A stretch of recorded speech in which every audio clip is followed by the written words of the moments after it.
10월 12일 화요일 새벽 하나님 앞에 예배 드리겠습니다. 은혜로우신 우리 주 하나님, 오늘도 우리를 주님 품으로 불러주시고 하나님을 예배하며 주의 말씀 들으며 우리 하나님 앞에 새 힘 얻어서 살아갈 수 있도록 은혜 주신 것 감사드립니다. 우리 하나님으로 충만한 시간 되게 하시고 세상을 이길 힘이 오늘도 하나님께로부터 임하는 시간 되게 하여 주옵소서. 거룩하신 우리 주 예수님 이름으로 기도드리옵나이다. 아멘. 우리 사도신경 함께 고백드립니다. 전능하사 천지를 만드신 하나님 아버지를 내가 믿사오며 그 외아들 우리 주 예수 그리스도를 믿사오니 이는 성령으로 잉태하사 동정녀 마리아에게 나시고 본디오 빌라도에게 고난을 받으사 십자가에 못 박혀 죽으시고 장사한 지 사흘 만에 죽은 자 가운데서 다시 살아나시며 하늘에 오르사 전능하신 하나님 우편에 앉아 계시다가 저리로서 산 자와 죽은 자를 심판하러 오시리라.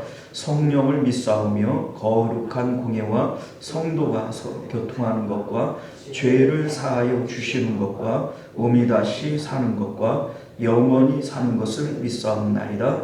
아멘. 우리 찬송가 195장 우리 함께 찬송하겠습니다. 찬송가 195장 성령이여 우리 찬송 부를 때 함께 찬송합니다.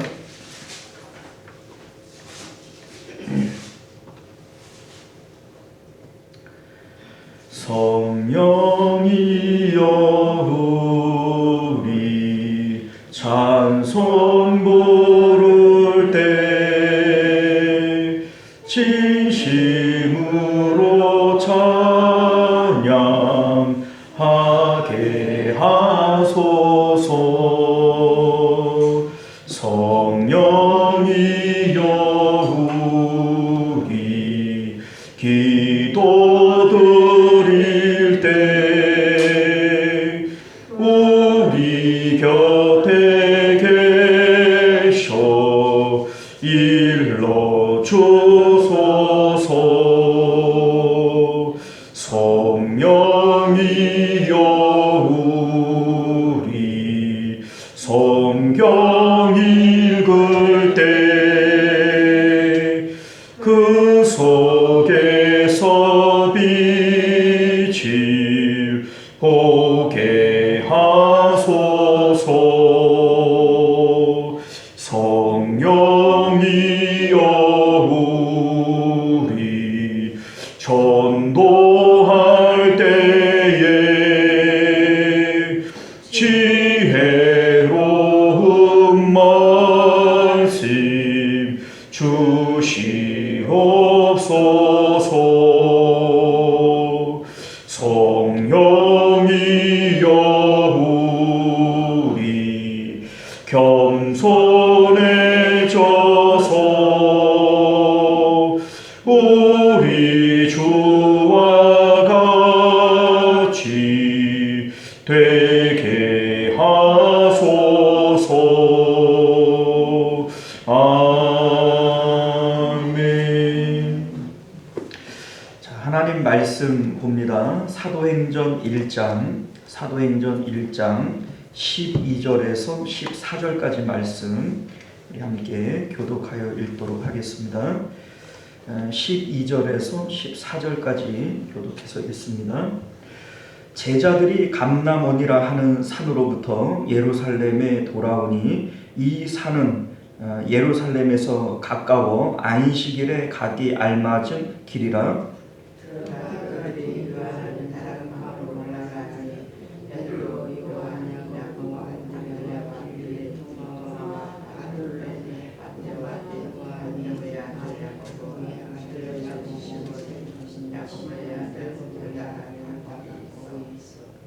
함께 있습니다.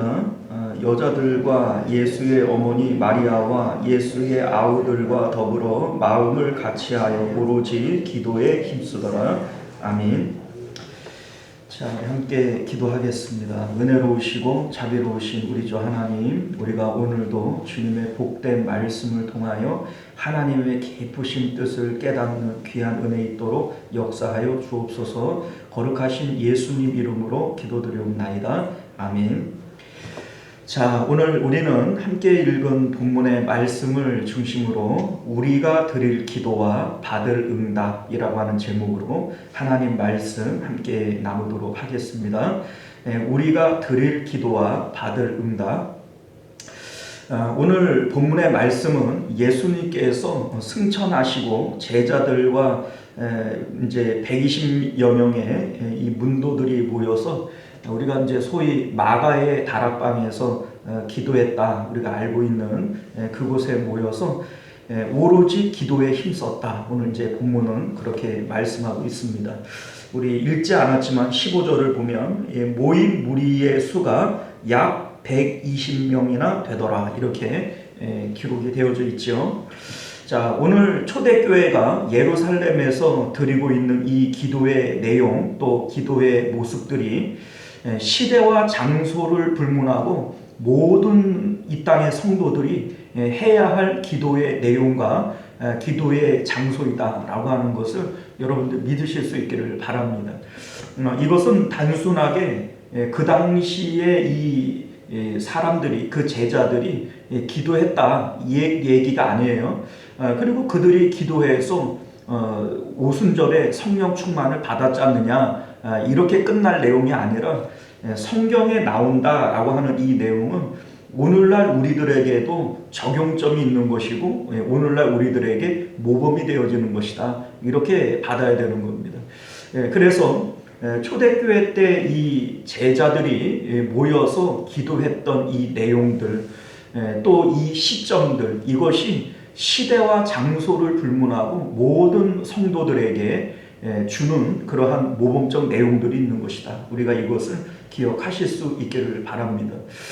우리 지난 시간에 예수님께서 가신 길과 성령님이 오실 길에 대해서 우리 함께 말씀을 나누었습니다. 우리 예수님께서 너희들은 자기 십자가를 지고 나를 따라와라, 이렇게 말씀하실 때 가신 길이 있는 것이고, 그렇기 때문에 우리에게 그 길을 따라와야 된다, 이렇게 말씀하시는 겁니다. 예수님께서 지금 가고 계시는 그 길이 어떤 길입니까? 십자가에서 죽으셨고 무덤에 장사되셨고 부활하셨고 그리고 하나님 나라로 지금 승천하신 거예요. 그리고 천사들은 너희가 본 모습 그대로 예수님께서 다시 오실 것이다, 이렇게 말씀하셨는데, 이 예수님이 오시는 것은 성령님이 오시는 것이다. 우리가 이렇게 지난 시간에 말씀을 나누었습니다. 예수님이 가신 그 길이 있고 우리가 따라가야 할 길이 있고 성령님께서도 바로 그 길을 통해서 오신다. 그래서 본 모습 그대로라고 말씀하신 것이다 라고 우리가 지난 시간에 말씀을 나누었습니다. 예수님께서 가신 그 길이 십자가의 길, 우리가 얘기를 할 때 너희들도 자기 십자가 지고 나 따라와라 라고 이 말씀하시는 이 십자가의 길은 세상에 대해서 죽었다라고 하는 것이 십자가의 길인 것을 믿으실 수 있기를 바라요. 사도 바울이 갈라디아서 6장 14절에서 이에 대해서 이런 말씀을 합니다. 그리스도로 말미암아 세상이 나에 대하여 십자가에 못 박히고, 자, 십자가에 못 박혔다는 얘기는 죽었다, 이런 의미예요. 내가 또한 세상에 대하여 그러하니라. 세상이 나를 죽은 사람 취급을 하고 나도 세상에 대하여 죽은 것으로 그렇게 받아들인다는 거예요. 이게 바로 예수님을 따라가는 십자가의 길의 첫 번째 관문인 것을 믿으실 수 있기를 바라요. 그 다음의 길은요, 무덤 안에 있는 시간입니다. 무덤 안에 있는 사람들은요, 깜깜한 거예요. 아무것도 보이지 않는 겁니다. 다시 말해서 내가 세상에 대해서 죽었고 무덤 안에 있다라고 얘기를 하는 것은 내 계획과 내 생각과 내 뜻이 아무것도 없는 거예요. 만약에 그것이 남아있다면 죽은 거예요, 안 죽은 거예요? 안 죽은 거죠. 아직 안 죽은 거예요. 그리고 무덤 안에 있는 게 아니고 아직도 나는 펄펄 살아서 세상을 지금 천둥이처럼 그냥 뛰어다니고 있는 거죠. 자, 우리 예수님께서 십자가에서 운명하실 때 아버지여 내 영혼을 아버지 손에 의탁합니다. 이렇게 말씀하시고 돌아가셨어요. 이 말의 의미는 무덤 안에 있는 사람은요, 자기의 삶에 대해서 어떤 자기의 의지나 뜻이 있어요? 없어요? 없어요. 그냥 아버지 손에 의탁하는 거예요. 살든지 죽든지 주님 뜻대로. 이것이 바로 무덤 안에 있는 자들의 모습인 것을 믿으실 수 있기를 바랍니다. 자, 이렇게 되어질 때 하나님께서 그때부터 역사를 하기 시작을 하시는 거예요. 우리 이제 죽으신 예수님을 누가 살리셨죠? 하나님께서 살리신 거예요. 예수님 스스로의 힘으로 살아나신 것이 아닙니다. 그래서 고린도전서 6장 14절을 보면 하나님이 주를 다시 살리셨고, 자, 하나님이 주를 다시 살리신 거예요. 또한 그의 권능으로 우리를 다시 살리시리라. 우리를 다시 살리시는 분도 하나님이시라는 거예요. 그러니까 우리가 주님과 함께 십자가에서 죽고 주님과 함께 무덤 안에 들어가는 것까지는 우리가 할 일이죠. 자, 그런데 그 다음에 우리를 다시 살리시고 하나님 나라로 이끌어 들이시는 것은 누가 할 일이에요? 주님이 하시는 일이에요. 이것이 바로 성령께서 우리 안에 오시는 경로다, 그 길이다, 이 말씀입니다. 그래서 주님과 함께 죽고 무덤 안에 있는 자들에게 성령께서 그 길을 통해서 오시니까 그 성령을 받을 수 있는 것이고 그 성령님과 맞닥뜨릴 수가 있는 것이다. 이것을 우리가 지난 시간에 말씀 배웠던 것입니다. 자, 여러분들 사실 성령님께서 오시고 예수님께서 승천하시고 이러한 일들은요, 사실 이제 우리에게 주는 상징적인 의미가 있는 것이고 영적인 의미가 있는 거예요. 우리가 오늘날은 뭐 인공위성을 발사하고 뭐 이런 이제 과학 문명이 발달된 시기니까 알고 있지만, 예수님께서 구름을 타고 하늘로 올라가신다고 그게 정말로 천국으로 가는 길은 아닙니다. 그렇잖아요. 자, 그런데 왜 예수님께서는 구름을 타고 하늘로 올라가시는 이 가시적인 모습을 제자들에게 보여주신 것일까? 하늘을 사모하라는 거예요. 천국을 사모하라고 우리 예수님께서 실질적으로 그러한 모습을 보여주는 것이고, 그리고 성령께서 오시는 그 길은 진짜로 성령께서 구름을 타고 같은 모습으로 오시는 것은 아니지요. 그러나 예수님께서 가시는 그 길이 영적인 길이고 상징적인 길이라면, 상징적인 예수님이 가신 그 경로를 따라서, 그 동선을 따라서 성령께서 우리 가운데 오신다라고 하는 것도 여러분들이 깨달으실 수 있기를 바랍니다. 자, 오늘 우리 이제 말씀을 보면요, 마가의 다락방에서 120명의 문도들이 기도를 하고 있고, 이들은 내게서 들은 것, 아버지께서 약속하신 것, 성령 기다려라, 이런 말씀하셨기 때문에 그 성령을 받기 위해서 지금 기도하고 있을 겁니다. 우리는 기도의 내용들 가운데 자기 육체가 속한 여러 가지 상황들을 놓고 기도를 해요. 건강의 문제, 자녀들의 문제, 또 돈에 대한 문제, 이러한 여러 가지 문제들을 안고 기도를 하지만, 지금 이 자리에 모여서 기도하는 사람들 중에 그 문제를 가지고 기도하는 사람이 과연 있을까요? 지금 120명이 모여 있지만 이 가운데 하나님 우리 건강을 지켜주시고 자녀들을 지켜주시고 이런 기도를 하는 사람은 단 한 명도 없을 겁니다. 이들도 처음에 예수님께서 승천하시기 전까지는 예수님을 따라다니는 이유가 자기 육체에 유익이 있을까 해서 예수님을 따라다녔던 거예요. 예수님께서 왕이 되시면 우의정해야지, 좌의정해야지, 이런 마음을 가지고 있었고, 예수님께서 이스라엘을 독립시키실 때 내가 한 입을 보태야 되겠다, 나라 사랑하는 마음으로 따라다녔을 것이고, 그랬던 거예요. 실제로는 우리 6절 말씀을 보면 예수님이 승천하시기 직전까지도 제자들의 관심은 여전히 세상에 있는 것을 우리가 보게 되어집니다. 그러나 예수님께서 하나님 나라로 승천하시는 이 모습을 볼 때 제자들이 그 광경을 넋을 놓고 한참을 바라봐요.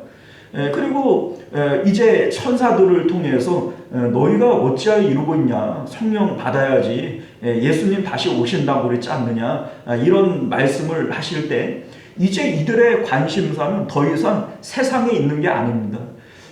이제 하늘로 올라가신 그 예수님께 마음이 있는 것이고 자기들에게 오실 그 성령님께 마음이 있는 것이지, 더 이상 이 세상에 대해서는 그 마음들이 죽는 거예요. 십자가의 예수님과 함께 그들의 마음이 죽는 것이, 이것이 바로 지금 마가의 다락방에서 기도하고 있는 제자들의 마음의 상태다라고 하는 것을 믿으실 수 있기를 바랍니다. 사실 승천하신 예수님을 바라보고도 여전히 우리가 이 땅에 우리의 육체가 처해져 있는 돈이 없는 상황, 건강이 없는 상황, 자식들에 대한 어떤 이런 문제들, 이것들을 가지고 예수님께 예수님의 이름으로 계속 기도한다라고 하는 것은요, 사실 승천하신 예수님을 다시 이 땅으로 끌어내리는 거 아닙니까?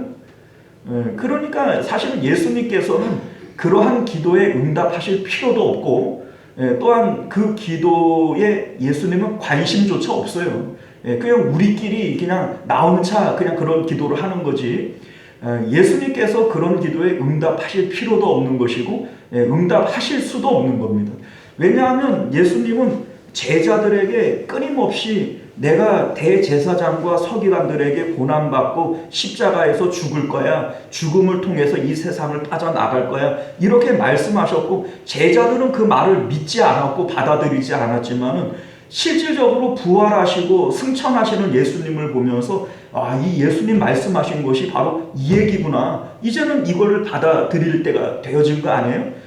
그럼에도 불구하고 이걸 아직도 못 받아들이고 있다면 그건 정말 그 사람들이 딱한 것이지, 예수님께서 거기에 대해서 응답하실 필요가 이제는 없게 되어지는 겁니다.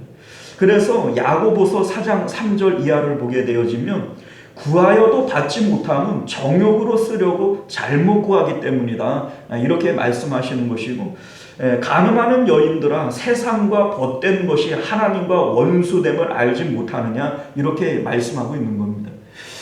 세상을 여전히 친구처럼 생각하고 거기에 마음이 붙어 있는 것은 하나님의 사랑으로부터 멀어진 것이고 하나님께 대한 영적 간음이다, 이렇게 성경은 우리에게 말씀하고 있음을 믿으실 수 있기를 바랍니다.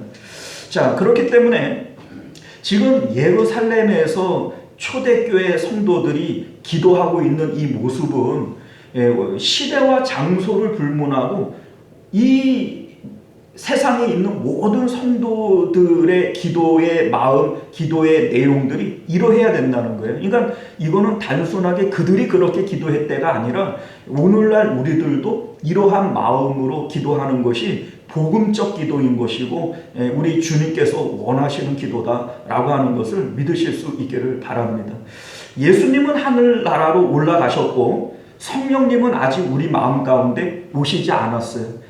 이 상태가 지금 우리가 기도해야 되는 상태다라고 하는 것임을 믿으실 수 있기를 바랍니다. 자, 여러분들, 복음적 기도라고 하는 것이 뭘까? 우리 예수님께서 최우선적으로 해야 될 것은 너희가 성령 받는 것이다, 이런 말씀을 하십니다.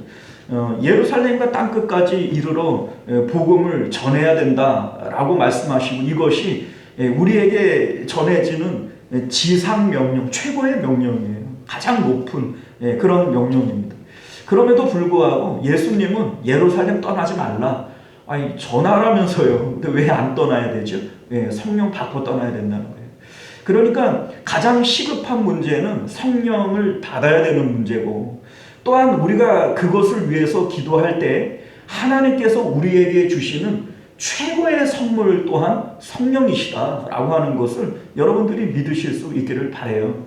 우리가 지난 시간에도 말씀을 드린 대로 마태복음 7장 11절 이하를 보면 너희가 악한 자라도 좋은 것으로 자식에게 줄 알거든 하물며 하늘에 계신 너희 아버지께서 구하는 자들에게 좋은 것 주시지 않겠느냐 이런 말씀을 하세요. 구하라, 찾으라, 두드려라. 하나님께서 반드시 너희에게 좋은 것 주시겠다. 그런데 지금 우리가 보고 있는 이 사도행전의 저자인 누가복음에서는 이 똑같은 내용을 가지고 뭐라고 얘기를 합니까? 너희가 악할지라도 좋은 것을 자식에게 줄 줄 알거든 하물며 너희 하늘 아버지께서 구하는 자에게 성령을 주시지 않겠느냐 이렇게 얘기를 합니다. 자, 그러니까 하나님께서 우리에게 주시는 구하고 찾고 두드리는 모든 자들에게 주시는 최고의 선물은 뭐라는 거예요? 성령님이시다. 이렇게 지금 말씀하고 있는 겁니다. 자, 여러분들 이방의 종교들이 있어요. 이 세상에는 수없이 많은 종교들이 있고 또 그 종교들마다 기도가 없는 종교는 없습니다. 하다못해 산신을 믿는 이런 샤머니즘도 산신한테 빌어요, 안 빌어요? 그러니까 이 세상의 그 어떤 종교도 기도가 없는 종교는 없어요. 그런데 여러분들 이방 종교의 기도와 기독교의 기도가 근본적으로 차이 나는 게 뭔지 아세요? 이방 종교의 기도는 단 하나라도 자기의 뜻과 자기의 계획과 자기의 소원을 가지고 기도하지 않는 것이 없어요. 자, 뭐든지 내가 원하고 바라고 또 내 소원이 있을 때 하늘에 있는 신을 내 삶 가운데 끌어내리는 거예요. 끌어내려서 나를 도와주십시오. 사업 잘 되게 해주시고 건강 좋게 해주시고 우리 자식들을 형통하게 해주시고 불교의 기도든 이슬람의 기도든 성황당에다가 비나이다 하는 내용이든 그 어떤 것이든 이 틀에서 벗어나지를 않습니다. 그러나 기독교의 기도는요, 단 하나라도 내 뜻과 내 계획을 가지고 기도하는 것이 아니에요. 우리 예수님께서 가르쳐 주신 주기도문의 내용을 보세요. 내 소원을 이루어 달라고 기도해요. 아버지의 뜻이 이 땅 가운데 이루어지게 해달라고 기도해요. 그게 우리 주님이 가르쳐 주신 기도라고요. 주기도문의 내용이 제자들에게 무엇을 위해서 어떻게 기도해야 될 것을 예수님께서 가르쳐 주신 기도에 주님 가르쳐 주신 기도, 주기도문 이렇게 얘기를 하죠. 그런데 예수님께서 우리에게 기도를 가르쳐 주실 때 너희의 소원과 너희의 계획과 너희의 뜻을 위해서 기도해라 라고 하시는 부분이 단 한 점도 없어요. 자, 그렇게 되어져 있는 이유가 뭐냐? 자, 우리 하나님께서는 이 세상을 창조하시고 이 세상의 모든 일들에 대한 하나님의 뜻과 계획이 있을까요? 없을까요? 없을까요? 하나님은 이 세상에 대한 모든 뜻과 계획을 창세전에 이미 정해 놓으신 거예요. 우리를 택하신 것도 창세전에 택하셨고 어머니의 모태로부터 부르셨고 성경이 우리에게 그렇게 말씀하고 있는 것이죠. 참새 한 마리가 땅에 떨어지는 것도 하나님의 뜻이 아니면 되어지는 일이 없고 우리에게는 머리카락조차라도 세신 바 되어졌고 그 하나님이 우리를 사랑하심으로 우리를 향하신 모든 하나님의 뜻은 선한 것이고 이게 우리들이 믿고 있는 내용들 아닙니까? 자, 그러면 내 뜻과 내 계획이 이루어지는 것이 나에게 유익할까요? 아니면은 하나님의 뜻이 이루어지는 것이 유익할까요? 하나님의 뜻이 이루어지는 것이 유익한 거예요. 우리가 성령 충만을 받기 위해서 하나님 앞에 회개 기도를 가장 먼저 해야 되지 않겠어요? 성결한 마음을 가져야 성결의 영이신 성령께서 들어오시는 거 아니겠습니까? 그런데 우리가 하나님 앞에 회개해야 하는 이 회개의 내용이 뭘까요? 죄라고 하는 것 자체가 하나님께서 창조하시고 구원하신 그 뜻대로 살아가지 못하는 것이 죄예요. 죄라고 하는 것은 빗나간 화살이라고 하는 뜻을 가지고 있다 말씀드렸죠. 하나님의 의도가 있고 하나님의 뜻이 있는데 하나님의 뜻대로 되어지지 않는 게 죄라고요. 자, 그러니까 내 뜻과 내 계획대로 살아가고 내 소원을 이루기 위해서 살아왔던 모든 시간들이 이게 바로 하나님 앞에 죄다라고 하는 것을 고백하는 것이 회개라는 겁니다. 자, 성령 충만을 받기 위해서 우리가 회개해야 하는 가장 큰 우리의 죄가 뭐예요? 호박 따먹은 게 아니란 말이죠. 하나님의 뜻, 하나님의 계획, 이것대로 살지 못하고 내 고집대로, 내 뜻대로, 내 소원 이루기 위해서 그렇게 살아왔던 것이 죄라고 하는 것을 고백하는 것이 회개라면, 그런 회개를 하고 나서 여전히 우리 하나님, 우리 건강을 지켜주시고, 우리 자식들을 지켜주시고, 이럴 수가 없는 거죠. 그거는 여전히 이건 내 뜻과 내 계획이니까. 자, 그런데 이렇게 우리가 기도하게 되어질 때 성령님이 왜 가장 최고의 선물이 되어지느냐? 성령님께서는 우리 안에 들어오실 때 하나님의 가장 깊으신 것까지라도 통달하시는 분으로서 하나님의 뜻과 계획을 우리에게 알려주시고 또 그 뜻과 계획대로 살아갈 힘을 우리에게 더하여 주시는 분이 성령님이신 겁니다. 그러니까 성령께서 우리 안에 들어오시게 되어질 때 우리는 주님의 뜻대로, 주님의 계획대로 살아갈 수 있는 은혜가 생겨나게 되어지는 거예요. 이렇게 되어질 때 내 삶이 가장 복되고 좋은 길로 가게 되어지는 것임을 믿으실 수 있기를 바랍니다. 요셉의 삶이 그랬고 다윗의 삶이 그랬어요. 하나님의 뜻이 이미 그들에게 있었고 이들은 주님께서 정해놓으신 그 길로만 주님 사랑하는 마음으로 따라가는 거예요. 어떻게 해야 될지를 모르죠. 무엇이 바른 길이고 어떤 길이 옳은 길인 것을 이들은 몰라요. 다만 주님 사랑하는 마음으로 살든지 죽든지 주님 뜻대로, 주님 인도하는 대로 그냥 따라가는 거예요. 따라가다가 보니까는 때로는 노예로 팔려 나가기도 하고 때로는 감옥에 내려가기도 하지만은 우리 주님 인도하시는 대로 살든지 죽든지 따라가다가 보니까 하나님께서 계획하신 대로 애굽의 총리 대신이 되고 이스라엘의 왕이 되고 그렇게 되어지는 거 아니겠어요? 때로는 바울처럼 하나님 앞에 기도해요. 하나님, 내 이 질병 때문에 너무나도 고통스럽고 복음 전하는데 힘이 드니까 이 병을 고쳐주십시오. 그러나 우리 하나님께서 응답하시는 것은 내게 준 은혜가 내게 족하다. 이러한 응답이 떨어진다 할지라도 이것이 사도 바울에게 최선의 길이기 때문에 하나님께서 그렇게 인도하신다는 겁니다. 그리고 실질적으로 사도 바울이 그 문제 때문에 더 이상 고통스러워하지 않아요. 하나님 앞에 내가 감사하고 또 감사하리라 이렇게 고백을 하죠. 사랑하는 성도 여러분, 우리가 오늘 이 말씀을 통해서 이것을 우리가 기억하실 수 있기를 바랍니다. 우리가 기도해야 할 것은 사실 그래요. 다윗이 있어요. 다윗이 고통 가운데 또 여러 가지 위험과 어려움 가운데 하나님 앞에 기도를 해요. 당연히 육체가 처해져 있는 이 상황 때문에 기도를 하죠. 기도를 하는 동안에는 이 다윗이 얼마나 그 고통스럽고 어려웠으면 소위 이제 자기를 괴롭히는 그들을 원수라고 얘기를 하면서 그들을 위해서 막 저주 기도를 막 합니다.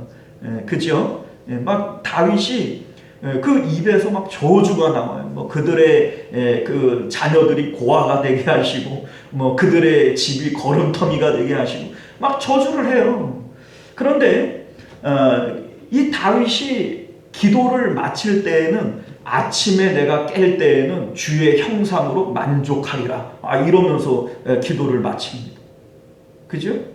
자, 이게 뭘 얘기를 합니까? 우리가 우리의 삶의 여러 가지 문제들, 건강 때문에, 또 자녀들 때문에, 또 내 삶의 여러 가지 어떤 상처받은 일들 때문에 처음에는 기도할 때 내 마음의 상처 때문에 그들을 저주하고 미워하고 이러한 그 보복성의 기도들을 우리가 할 수 있지요. 다윗도 했는데 우리라고 다르겠어요? 할 수 있어요. 그러나 우리가 기도를 통해서 하나님께서 우리에게 주시는 것이 성령이라면 이 성령님께서는 우리 마음을 변화시키시는 거예요. 그래서 처음에 내 기도가 그들을 향한 원망과 시비와 이러한 저주 속의 기도를 시작을 했더라도 나중에는 하나님의 그 은혜에 감사하고 하나님의 구원을 확신하고 하나님으로 만족하는 마음으로 기도가 맞춰지게 되어지는 거예요. 그래서 내 삶은 하나님 앞에 맡겨지는 것이고, 그리고 그 하나님은 하나님의 뜻대로 내 삶을 선한 길로 인도하시는 거예요. 그리고 이 다윗이 나중에 뭐라고 고백을 합니까? 여호와는 나의 목자시니 내게 부족함이 없었습니다. 이것이 하나님께서 우리의 삶을 인도하시는 방식인 것을 믿으실 수 있기를 바라요. 우리가 정말로 구하고 기도해야 될 내용들은 하나님이 우리 마음 가운데 충만하기를 위한 성령을 구해야 되는 것이고, 또 실질적으로 하나님께서 우리가 무엇을 먹을까 마실까 입을까 이것을 위해서 기도한다고 할지라도 하나님께서 우리에게 주고자 하시는 것은 그게 아니라 성령을 주시고자 하는 거예요. 여러분들 이후에 이 오순절에 성령이 임하게 되어져요. 이제 이 제자들에게. 그런데 이 성령이 한번 임하고 그것으로 죽을 때까지 그대로 충만히 유지가 되던가요? 그렇지 않습니다. 그래서 4절을 보게 되어지면 이제 2장과 4장 사이에는 그 공회원들이 이제 그 뭡니까 제자들을 붙잡아다가 때리고 옥에 가두고 협박하는 내용들이 나와요. 그 이제 그 핍박이 이제 본격화되어질 때 4장을 보게 되면 이 일을 놓고 이 제자들이 또 합심해서 기도를 하기 시작을 합니다. 그럴 때에 빌기를 다함에 모인 곳이 진동하더니 무리가 다 성령이 충만하여 담대히 하나님의 말씀을 전하니라. 이렇게 또 되어져 있어요. 그러니까 성령 충만은 우리가 받고, 그리고 살아가다가 보면 세상의 도전과 위협 앞에 이 성령 충만이 또 사라져 버리는 거예요. 그러니까 이들이 또다시 하나님 앞에 비는 겁니다. 기도를 하는 거죠. 그랬더니 다시 성령이 이들에게 충만하게 임하였다. 이게 바로 기도의 자리라는 겁니다. 예수님이 부활 승천하시고, 그리고 성령님이 내려오시기 전에 제자들이 모여서 오로지 기도해요. 이때에 성령님이 임하고 이들에게 새 힘이 임하게 되어집니다. 그런데 세상의 위협과 도전 앞에 살아가다가 보니까 성령 충만이 또 사라져 버리는 거예요. 그러면 이들이 또 어떻게 해요? 모여서 또 기도하는 거예요. 그러면 하나님께서 빌기를 다함에 성령이 그들 가운데 충만하여졌다. 이렇게 말씀하시는 겁니다. 이것이 오늘날 시대와 장소를 불문하고 모든 성도들이 기도해야 될 때이고 기도의 장소인 것을 믿으실 수 있기를 바라요. 오늘날 우리들이 기도해야 될 것은 성령 충만을 위해서 기도해야 되는 겁니다. 내 마음이 하나님으로 지배받지 못하고 주님의 인도하심을 받고 있지 못하다면 이것을 위해서 기도하는 거예요. 성령이 충만하기만 하면 하나님께서는 하나님의 선하신 뜻대로 나에게 가장 좋은 길, 나에게 가장 복된 길로 내 삶을 인도하실 거예요. 성령 충만하면 우리는 그 길을 따라갈 수 있는 넉넉한 힘을 공급받게 되어질 겁니다. 이것이 우리 하나님께서 우리에게 주시는 최고의 선물인 것을 믿으실 수 있기를 바랍니다. 기도하겠습니다. 은혜로우시고 자비로우신 우리 주 하나님, 오늘 성경은 우리에게 우리가 해야 할 기도의 내용이 무엇이고 우리 주님께서 우리에게 응답하실 내용이 무엇인 것을 말씀하고 있습니다. 우리는 여전히 부활하시는 예수님을 바라보면서도 이스라엘을 회복하는 때가 이때입니까? 마음이 여전히 세상에 있어서 그것들을 붙들고 기도하고 있지는 않습니까? 정말로 승천하신 예수님께 우리의 마음을 두고 보내주실 성령님을 우리가 사모하고 있다면 더 이상 그러한 기도들은 멈춰설 수 있도록 은혜 베풀어 주옵소서. 성령께서 우리 가운데 임하시면 더 이상 우리는 성령 하나님만을 간구하게 되어질 것이고, 또 그 성령님은 우리 안에 오셔서 가장 좋으신 하나님의 뜻 가운데 우리를 인도하실 것이고, 그 길이 나에게 가장 복된 길이 되어질 줄로 믿습니다. 우리 하나님, 이 내용들을 믿게 하시고 오늘도 성령의 충만함을 위해서 기도할 수 있는 저희들 되게 하여 주옵소서. 거룩하신 우리 주 예수님 이름으로 간절히 기도 드리옵나이다. 아멘. 우리 주기도문으로 예배를 마칩니다. 하늘에 계신 우리 아버지여, 이름이 거룩히 여김을 받으시오며 나라가 임하시오며 뜻이 하늘에서 이룬 것 같이 땅에서도 이루어지이다. 오늘 우리에게 일용할 양식을 주시옵고 우리가 우리에게 죄 지은 자를 사하여 준 것 같이 우리 죄를 사하여 주시옵고 우리를 시험에 들게 하지 마시옵고 다만 악에서 구하시옵소서. 나라와 권세와 영광이 아버지께 영원히 있사옵나이다. 아멘. 자, 우리 계속해서 함께 기도하실 때 먼저는 말씀을 기억하시며 기도하실 수 있기를 바라겠고요. 나라와 민족을 위해서, 또 우리 교회와 또 우리 환우들을 위해서, 또 우리 가정과 자녀들을 위해서 함께 기도하실 수 있기를 바랍니다. 우리 주여 한번 외치고 기도하겠습니다. 주여, 은혜로우신 우리 주 하나님 감사합니다. 우리가 오늘도 주님 앞에 모여 함께 예배하며 기도했습니다.